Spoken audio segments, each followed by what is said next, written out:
আরে ও মালিক, হাই দেখো, তোমার তো কারেন্টের তার কেটে দিচ্ছে গো। কই কই কই কই? আরে আরে আরে আরে স্যার, তুমি আমার কারেন্টের তারটা কেটে দিচ্ছ কেন? দেখুন, আমি কারেন্টের অফিস থেকে এসেছি। উপর থেকে খবর আছে আপনি নাকি কারেন্ট চুরি করে চালাচ্ছেন। স্যার স্যার, এটা সম্পূর্ণ মিথ্যে কথা। দেখুন, আমার কিছু করার নেই, লাইন তো কাটতেই হবে। স্যার, আর তাহলে কোনো উপায় নেই? হ্যাঁ, উপায় তো একটা আছে। যদি 1000 টাকা দেন তবে ভেবে দেখতে পারি।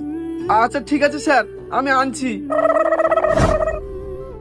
চুরি না করেও আমাকে 1000 টাকা ফাইন দিতে হবে। কি করব এখন?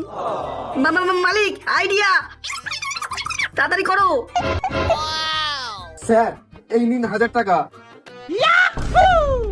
ভাই, ঠিক করে ভিডিও করেছিস তো? হ্যাঁ হ্যাঁ দাদা। প্লিজ দাদা, আমাকে ক্ষমা করে দাও প্লিজ দাদা। আমার 1000 আর ওই ভিডিও ডিলিট করার জন্য আরো 5000 টাকা।